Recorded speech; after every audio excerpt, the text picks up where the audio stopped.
Hi, this is Brandon with Precision Defensive Solutions, and today we're going to talk a little bit about a technique of how you press the trigger and how you see to shoot faster.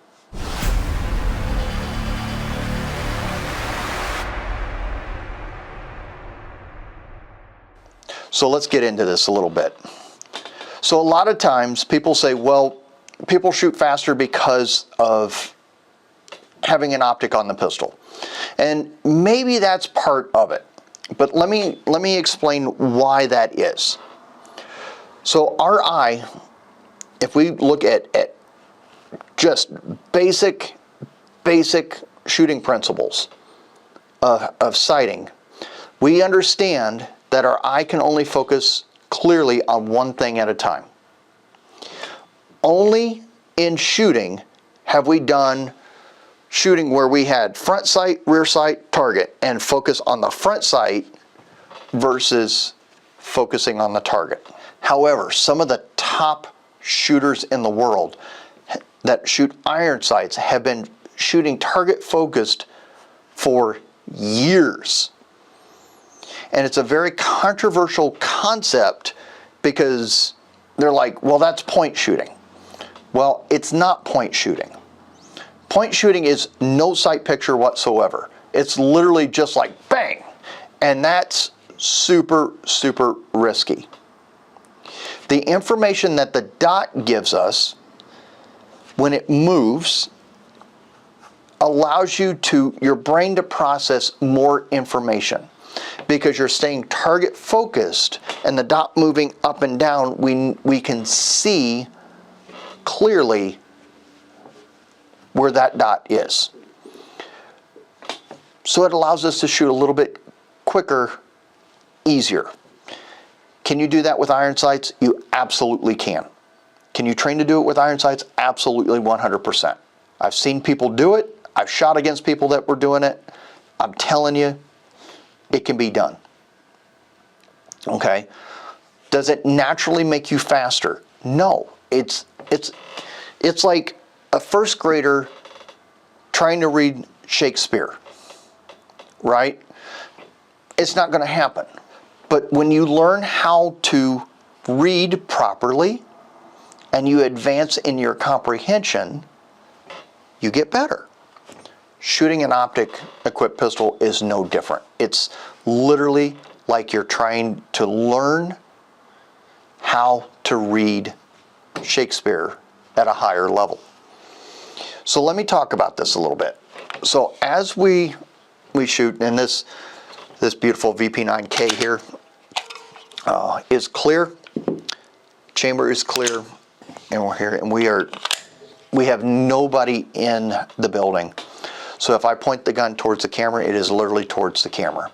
Okay, so as we present the gun, if I look at the camera lens and I present it and I find my dot and I'm right there on the camera, right?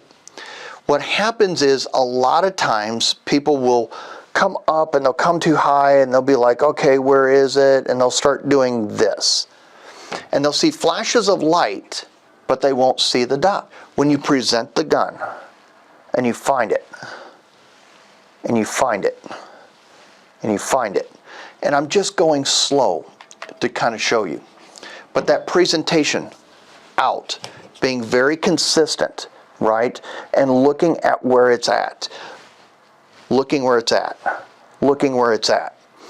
And this is not a gun that I use on a regular basis, right? So, and I did that on purpose. If I grab this VP9F, which is also clear, okay, put the mag back in it. Now that feels very familiar to me, and I'm going to find that dot every time, right? I'm going to find that dot every time, every time, every time.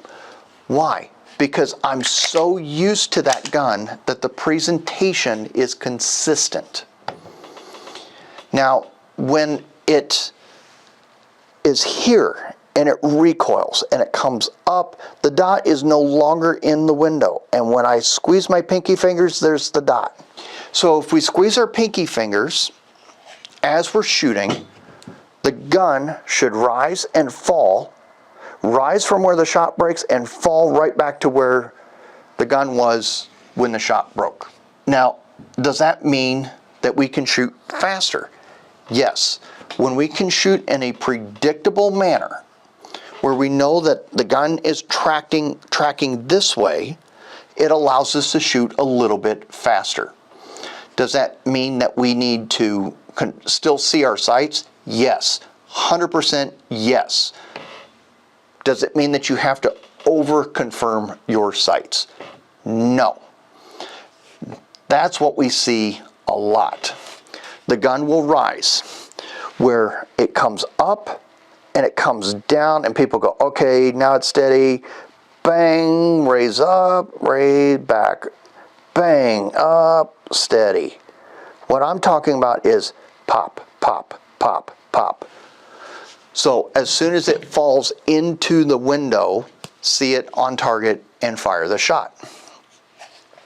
Now, when we talk about trigger press, we hear all the time that people throw their shots because they're slapping the trigger. And I want to talk about slapping the trigger and what that means. So if I press the trigger, gun cycles, magazine in it, let's try that again.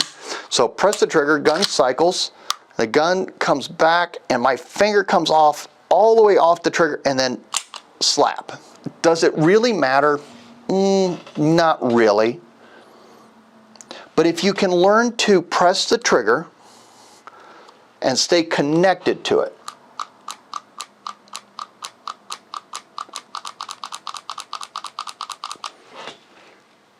that's how we should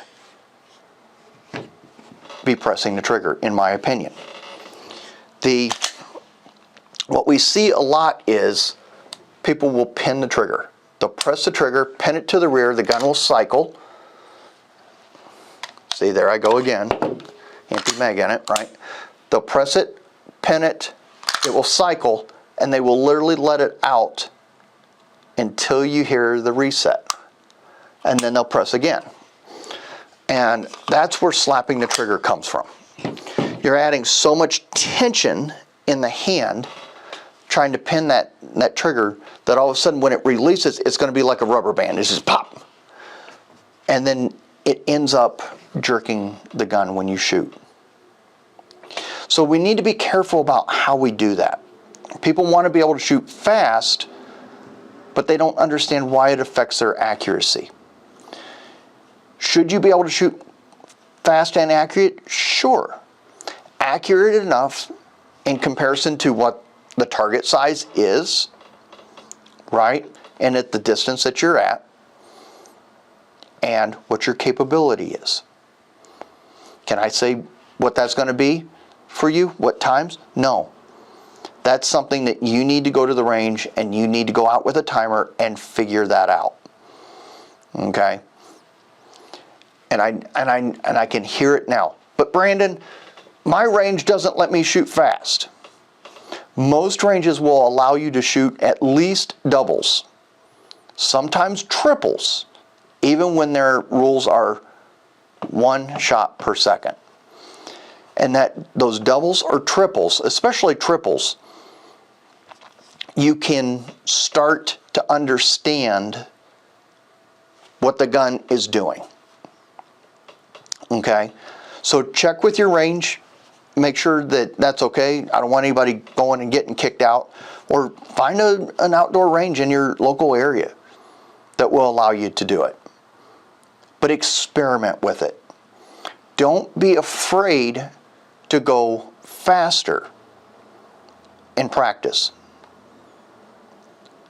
Because in a real life situation, you're likely going to go pretty fast and you may go uncontrollably.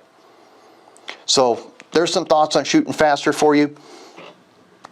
Hope everybody's doing well. Get out and get some training. If you need some help, reach out to me. I'm more than happy to help you do that. If you want to shoot one of these HKs, see how that gun can help with your shooting. The shootability of them are outstanding. So take care, everybody. Be safe. We'll talk to you soon.